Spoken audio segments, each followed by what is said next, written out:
Familia de Esenios, hoy bienvenidos a este espacio organizado y programado por la comunidad Tierra Nueva de los Esenios Nazarenos. Hemos creado esta audioserie de 7 capítulos donde trabajaremos en nuestro ser actuante, pensante y sintiente. Si creemos que Yeshua vendría en 7 días, ¿no creen que lo que deberíamos hacer o buscar es la Teshuvah? ¿Qué significa arrepentimiento y regreso? De esto tratará esta audioserie, buscar el arrepentimiento que nos regresará a la presencia de Adonai por medio del Mesías. Hoy iniciamos con el concepto de arrepentimiento. En griego, la idea de arrepentimiento es darle la espalda al pecado. En hebreo nunca sería de esa manera, ni siquiera se le da la espalda al objeto en la frase. En hebreo estamos regresando hacia Dios y vamos a tener eso en cuenta que estamos dando la espalda. Ahora en hebreo la palabra arrepentirse, anakah, significa literalmente suspirar. Es decir, profunda respiración. Es cuando sabes que estás equivocado. En ese profundo respiro que tomas ejemplo cuando hacemos algo malo, nos equivocamos y la angustia nos oprime el pecho y estamos en la lucha de que aflojo o lo sostengo y esto nos está haciendo mucho daño. Es cuando llega el anahak, el hecho de arrepentirse y soltamos todo eso que nos oprime en un suspiro. Ahora pasaremos al concepto de preparar desde la visión hebrea. Esto es fascinante porque es asad, significa hacer, crear o producir. Miremos que también significa celebrar o exprimir, presionar o apretar. Si pensamos esto en griego, preparar es voy a prepararme para algo como los Juegos Olímpicos. Voy a hacer mucho ejercicio, voy a preparar un pastel y es tener los ingredientes para eso. Pero en hebreo prepararse es celebrar, es guardar los mandamientos de Adonai. Primera de Juan capítulo 5 verso 3 dice: porque el amor a Yahweh significa obedecer sus mandamientos. Además, sus mandamientos no son agobiantes. Cuando guardamos los mandamientos de Dios, preparamos nuestra alma para su venida. Nos estamos presionando, apretándonos nosotros mismos a través de sus mandamientos. ¿Alguna vez te has preguntado por qué pasamos por tantas pruebas en nuestra vida? Por ejemplo, ¿por qué Elohim, Dios, permite que esto suceda? Fuera del hecho de que hemos causado nosotros mismos por nuestras faltas, por nuestra inclinación al mal, que hace 6000 años en el jardín. Pensemos en esto, imaginémonos lo que siente la uva o la aceituna cuando la prensa cae sobre ella. ¿Qué hice para merecer esto? ¿Por qué hay tanto dolor? ¿Por qué estoy sintiendo esto? No tiene idea que la razón por la que está pasando esta presión es porque Dios sabe que la grandeza está en el interior y que nunca saldría fuera del prensado. Él nos puede llevar a pasar por ese mal rato para sacar lo mejor de nosotros, así utilizarlo para su servicio. Por ejemplo, el aceite puede ser usado en el altar de Dios para encender la menorá, para que ésta permanezca encendida y sea luz al mundo. Un dato curioso, familia. ¿Sabías que la menorá se colocaba al lado izquierdo, mientras que la mesa de los panes de la proposición estaban al lado derecho con unas líneas de 6 panes sin levadura? La luz se proyectaba en una dirección contra la pared frente a la mesa de los panes para iluminar al sacerdote y mostrarle dónde estaba la comida. En tu vida, las pruebas, las tribulaciones, esos malos ratos que están diseñadas para prepararte, para que te puedas convertir en una luz para las naciones y apuntar en la palabra de Dios viviente. Sin el prensado, el aceite no se produce, la luz no se enciende, las naciones no se pueden ver con claridad. Otra palabra hebrea para preparar es kadosh. Esta se traduce literalmente al español como santo. Esto significa apartar, separarnos, y esa santidad la que nos está preparando. La otra palabra hebrea relacionada con la preparación es kun, firme, preparado, confirmado. Prepararte es que te puso en una piedra, eres inmovible. Cuando has sido probado, Dios sabe que puedes ir a la tierra prometida. Escuchen bien, tienes dos opciones para crecer, dolor u oración, y solo depende de ti cuál eliges. En otras palabras, puedes orar y crear crecimiento espiritual o no orar, y Dios usará el dolor porque Dios busca que crezcamos espiritualmente. Como buen padre quiere que sus hijos crezcan sanos y fuertes. Teshuvah significa volver o arrepentirse. Esta palabra viene de la raíz de shu, que significa esto. Éxodo 21:34 dice: el dueño de la cisterna pagará el daño, resarciendo a su dueño, y lo que fue muerto será suyo. Se trata si una bestia se cae en un hoyo en tu propiedad, tienes que pagar al animal que haya caído allí, porque ese pozo no debió haber estado ahí. Dice que debes dar dinero, y la palabra dar es en realidad la palabra sub, que bueno, es nuestro lema del año 2021. Este es el año de dar en la comunidad Tierra Nueva. Dios dice: nunca debes venir a mí con las manos vacías. Entonces, cuando le das la espalda al pecado, cuando haces un recuento de tu vida y te das cuenta de lo que tienes que hacer para cambiar, cuando te vuelves ante el Rey, se supone que debes traer algo en tus manos. En nuestra cultura latinoamericana podemos entender claramente de lo que hablo. No nos gusta ir con las manos vacías a ningún lugar. Esto es una norma cultural de honra. Por eso dice Yuhei Bahei: no vengas a mí con las manos vacías. En otras palabras, sería: no vengas a mí sin honrarme. Y te debes estar preguntando: ¿qué puedo llevar al Rey de Reyes? Él claramente nos pide que le demos sacrificios de alabanzas. Entonces, detén todas las quejas, todos los sufrimientos y llena tu boca de alabanza. Ese es el primer regalo que el Padre quiere de nosotros. Una actitud de alabanza significa que crees que hay un poder superior a todos los malos ratos que pasamos en la vida.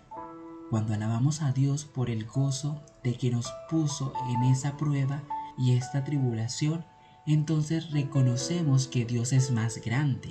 Dios es más grande que todo lo que está pasando, y en eso es que lo que Adonai se deleita en la alabanza de su pueblo. Mira esto, el concepto de volver está tan íntimamente conectado con el dar. Por eso se dice que es más difícil entrar un rico al reino de los cielos a que un camello atraviese un hoyo de una aguja. Es muy difícil, y eso es un concepto loco, que un camello pase por el ojo de una aguja.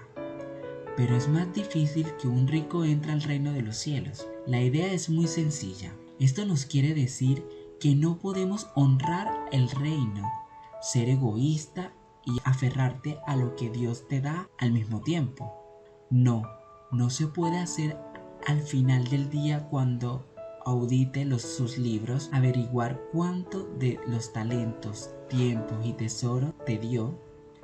Cuando esto pusiste en el reino, apoyando los trabajos del reino, cuánto pusiste en tus propios trabajos. Sin embargo, Él sabe cómo hacer los cálculos, pero así es como va a determinar nuestra recompensa en el reino por venir.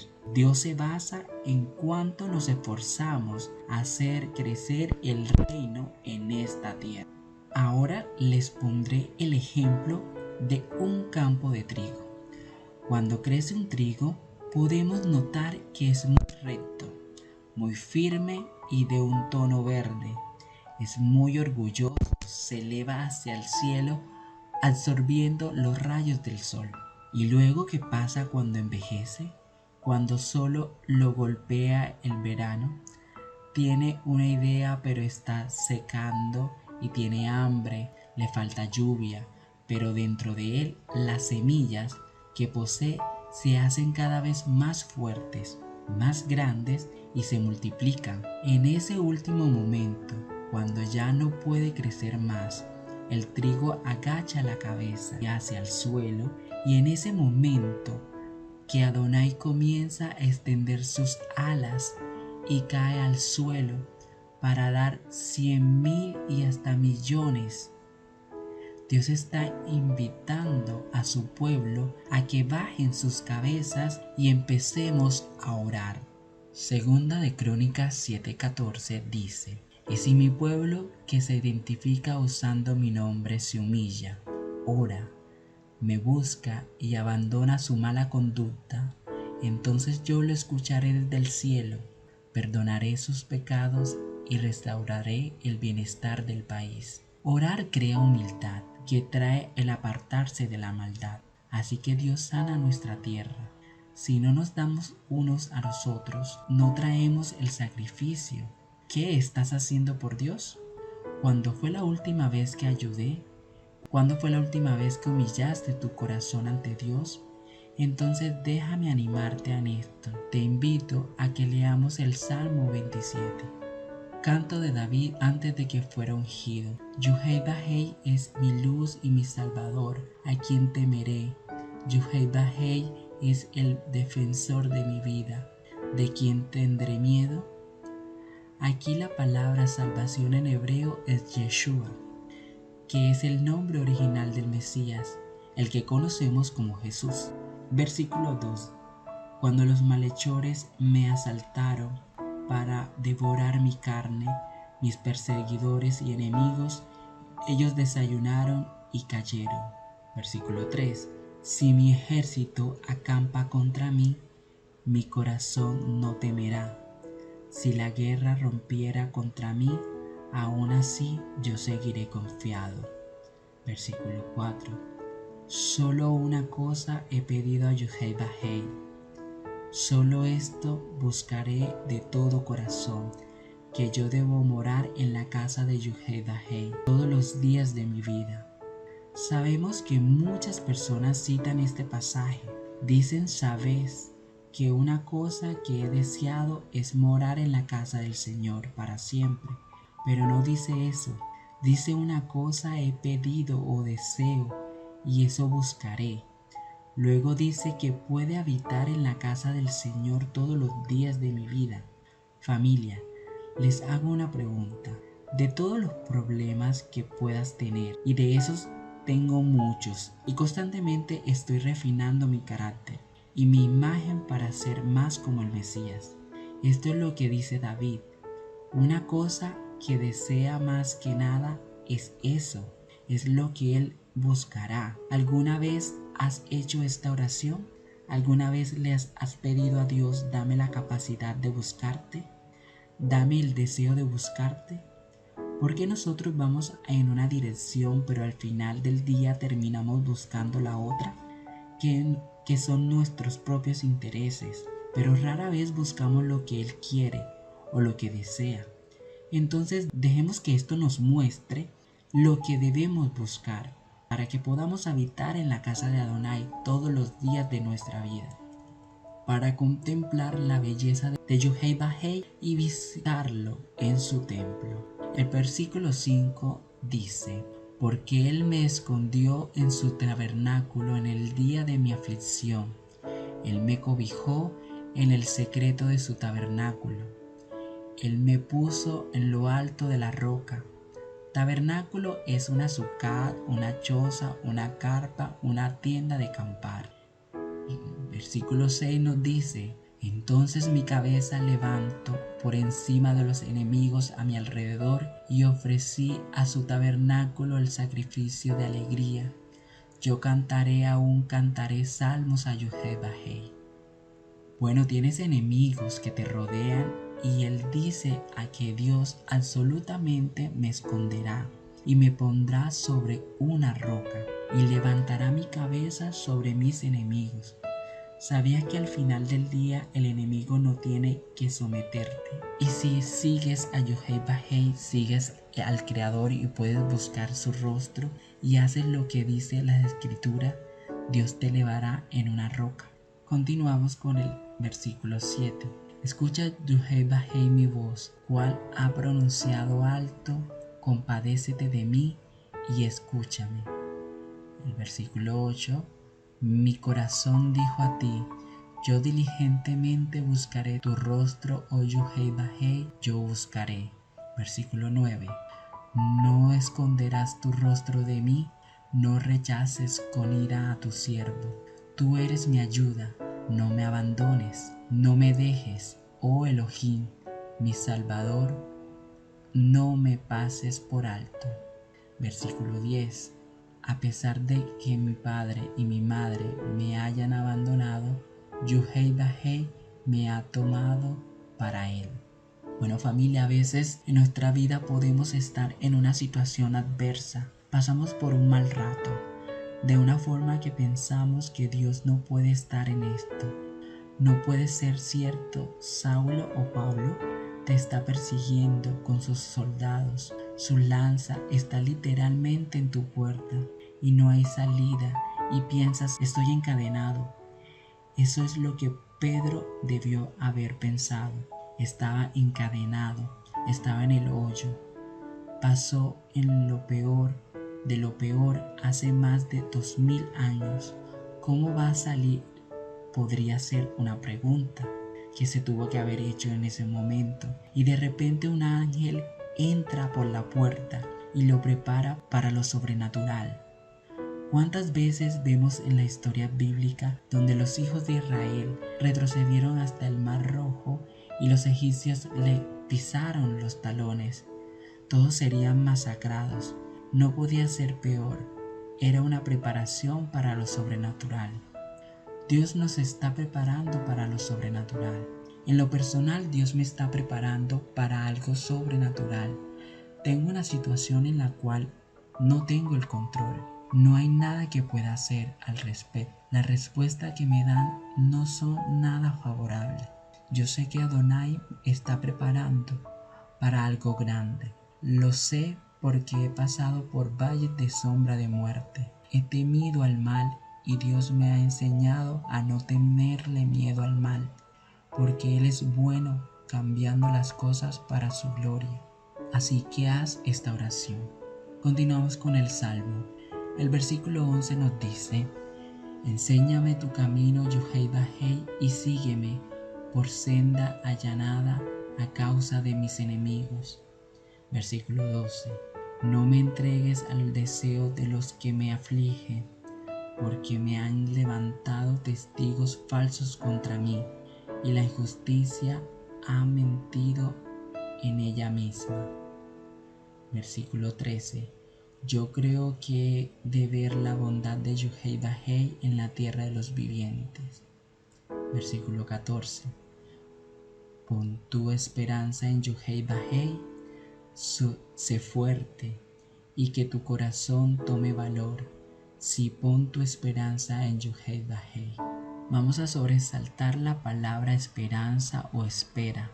Familia, Shema, escuchen. Lo que dice la palabra de Dios, esperen en Adonai, únanse ustedes a Él, conéctense por completo, hasta el borde de su mano, como la mujer con el flujo de sangre, con mucha fe y esperanza. Esperé con mucha expectativa. Esperar en el Señor no es sentarse y jugar con los pulgares. No hay tiempo para eso. Hoy estamos celebrando nuestro día del perdón, el día de la expiación, y estamos aprendiendo a buscar la Teshuvá para encontrarnos con el Rey de Reyes y Señor de Señores. Estamos esperando que Él regrese. En el proceso de nuestra espera, debemos esperar con gran expectativa. Debemos unirnos a Él. Es como una pareja en un matrimonio hebreo, donde están envueltos juntos en un talí y son un ejad, o sea, son uno.